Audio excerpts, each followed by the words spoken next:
अस्सलाम वालेकुम नाजरीन, आप यूट्यूब चैनल देख रहे हैं। मैं इमरान खान हूँ। नाजरीन, अटियाला जेल के बाहर एक बार फिर इमरान खान साहब की बहनें और कारकुन धरना देकर बैठे हुए हैं और आज फिर मुलाकात नहीं करवाई गई, जैसा कि हमेशा होता है।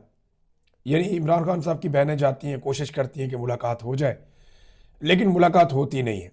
आज अलीमा खानम ने एक और बात बताई। उन्होंने कहा जी 96 दिन हो गए हैं, इतने दिनों में इमरान खान साहब को बाहर की दुनिया के साथ जो राब्ता है वो सिर्फ 1 घंटे का है। 96 दिनों में सिर्फ 1 घंटे का राब्ता इमरान खान साहब का बैरूनी दुनिया से करवाया गया। और अब तो काफी अरसा हो गया, लगभग 2.5 महीने होने वाले हैं, मुलाकात होने ही नहीं दी जा रही। एक मुलाकात करवाई गई थी बस, इमरान खान की बहन की, वो भी काफी एहतजाज के बाद, जब सुहेल अफरीदी सारी रात वहां पे बैठा रहा अपने अरकान के साथ, लोगों के साथ। तो उसके बाद जो मंगल है वो एक मुलाकात करवाई गई, लेकिन मुलाकातें इमरान खान साहब की बंद है। उनके लोग एहतजाज कर रहे हैं और इससे फर्क कोई नहीं पड़ता, क्योंकि एहतजाज जो है ना वो बड़ा खफीफ सा हो रहा है। यानी जिसे एहतजाज कहते हैं, और जो पाकिस्तान तहरीक इंसाफ कर सकती है या उनकी क़यादत कर सकती है, वो उस नहज तक नहीं जा रहे। शायद अभी भी पाकिस्तान तहरीक इंसाफ के लोगों को या लीडरशिप को ये लगता है कि मौजूदा मिलिट्री एस्टेब्लिशमेंट इमरान खान के लिए या उनके लिए कोई रास्ता निकालेगी। लेकिन सादी और साफ बात यह है कि आसिम मुनीर साहब जब तक हैं तब तक वो इमरान खान को कभी बर्दाश्त नहीं करेंगे। जो उनके साथ पाकिस्तानियों ने कर दिया है और जो शऊर इमरान खान साहब ने पाकिस्तानियों को दिया, उसके बाद जो कुछ आसिम मुनीर के साथ हुआ, यानी पाकिस्तान का अगर आज आप सबसे गैर मकबूल आदमी देखें, आप सर्वे करवा कर देख लें। हमने कई दफा नवाज शरीफ के साथ, जरदारी के साथ सर्वे करवाया, लेकिन आसिम मुनीर साहब की गैर मकबूलियत का कोई मुकाबला नहीं कर सकता। वो ताकत में बेमिसाल है। यानी उनके पास 7-8 लाख लोगों की एक फौज है, बहुत सारी बंदूकें हैं, हथियार हैं, एयरफोर्स है, बहुत सारा कुछ उनके पास है जो उनके इशारे के ऊपर चलता है। ब्यूरोक्रेसी जो है वो उसको कंट्रोल करते हैं, एजेंसियां हैं उनके जरिए से वो पूरे निजाम को कंट्रोल करते हैं। तो ताकत तो बेमिसाल है, लेकिन ताकत कांस्टेंट ही ना होती, हमेशा रहती नहीं है।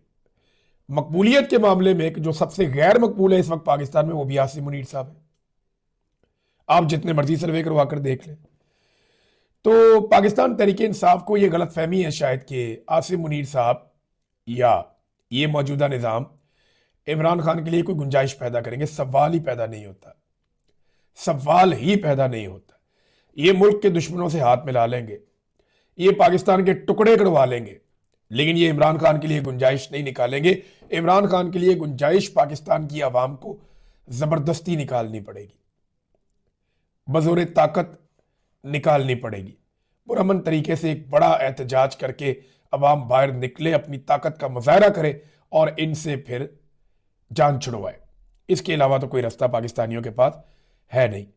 पाकिस्तान तहरीक इंसाफ को एक गलत फहमी है। देखें ना, अभी ये इस्लामाबाद हाई कोर्ट के बाहर की ये तस्वीर है, या 20 से 25 वकील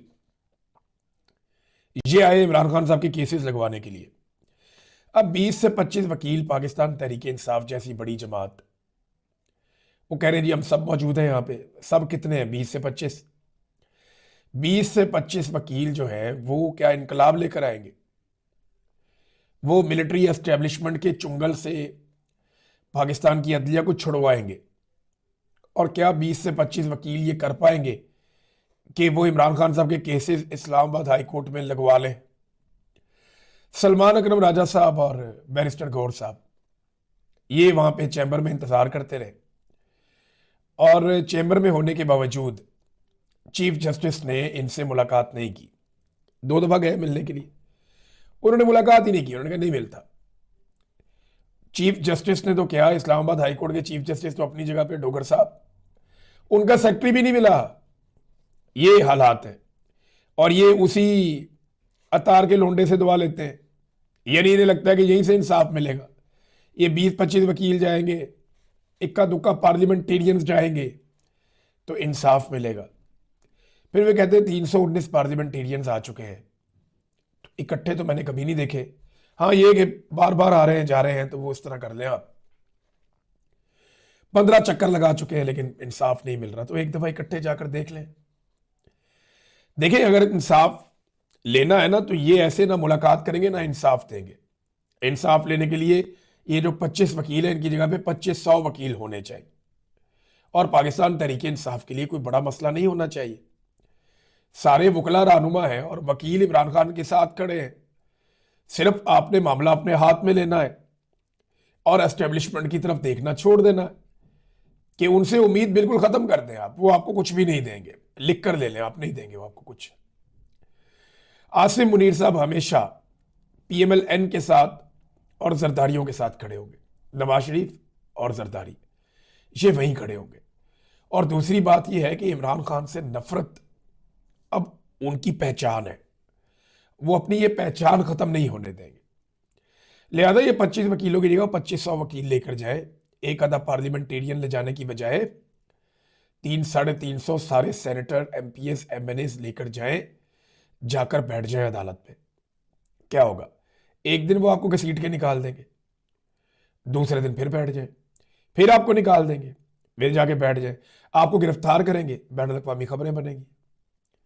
क्या हो गया? गिरफ्तारी इतने कारकुन देते हैं, बेशुमार ऐसे कारकुन जिन्हें इमरान खान से लालच भी कोई नहीं है।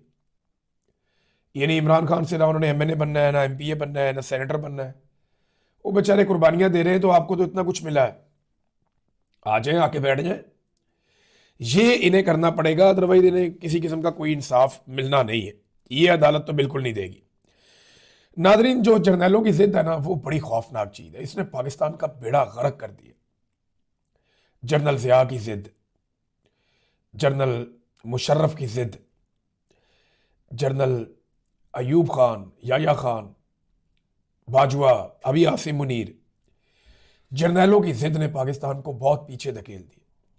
अभी जिद ये है कि हमें हर हाल में जो है वो एक निहत्ती लड़की को उसके शौहर समेत गिरफ्तार करना है, ईमान मजारी को और उनके शौहर हादी अली चट्टा को। बस जिद है और कुछ भी नहीं है। वो करते क्या है? वो मजलूमों के साथ खड़े हो जाते हैं, वो जबरी गुमशुदगियों के खिलाफ खड़े हो जाते हैं, वो हर जुल्म और ज्यादती के खिलाफ आवाज उठाते हैं, वो रियासत और रियासती इदारों को आइन और कानून के दायरे में रहने के लिए फोर्स करते हैं और इसके लिए वो अपनी पुरअमन जद्दोजहद करते हैं, कानूनी जद्दोजहद करते हैं। अब जी इनको पकड़ लो, इनको गिरफ्तार कर लो, ताकि आइंदा कोई ऐसा करे ना। आप एक ईमान मजारी को गिरफ्तार करेंगे ना, 1000 ईमान मजारी आपको और मिल जाएगी।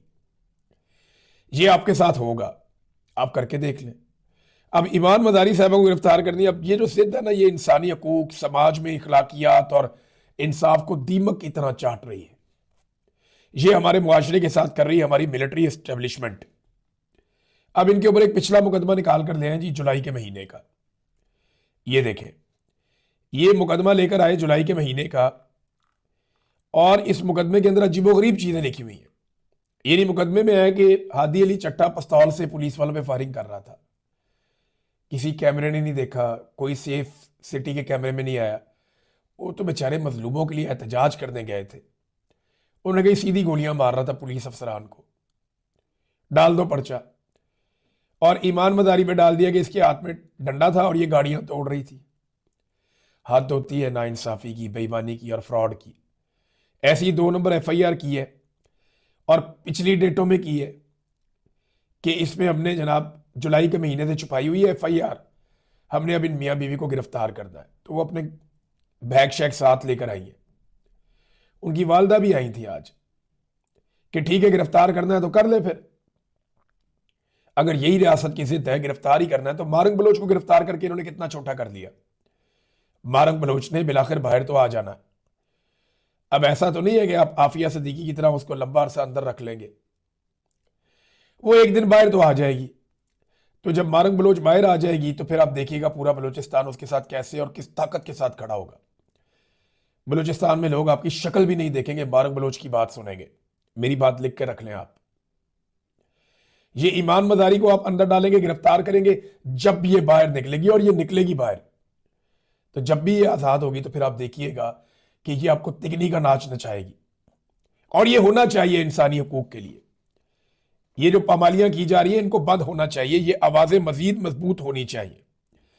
यानी पुराने मुकदमे ऐसे निकालते हैं। मैं जेल में था एक दिन, तो मुझे पता चला कि 1.5 साल पहले का मेरे ऊपर एक मुकदमा है, वो आ गया अब। और मुकदमा क्या है? मैंने दहशतगर्दी की है। मार कुटाई की है, पुलिस वालों को बहुत मारा है, रेंजर्स को भी मारा मैंने। हालांकि मैं वहां पे, वो मेरा तल्लक ही कोई नहीं इन चीजों से। उस वक्त 1.5 साल पहले का एक मुकदमा लाके खड़ा कर दिया, जनाब ये दहशतगर्द है। तो जैसे आज ये मुकदमा किया गया ईमान मजारी पे और हादी अली चट्ठा पे।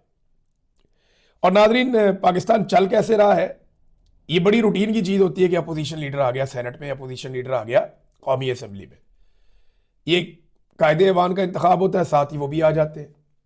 एक आधे दिन में हो जाता है। 5 महीने लगा दिए इन्होंने इस काम को, और 5 महीने के बाद चौड़े होकर क्या रहे हैं, चौड़े होकर दिखा रहे हैं कि जनाब बड़ा जमहूरी काम कर दिया है। एहसान माना जाए नवाज शरीफ का, एहसान माना जाए मौजूदा निजाम का, कि देखें जी अपोजिशन लीडर लगा दिए गए। क्यों जी, ये तो पहले दिन लगने चाहिए थे। ये जो 5 महीने नहीं लगे, इनका हिसाब कौन देगा।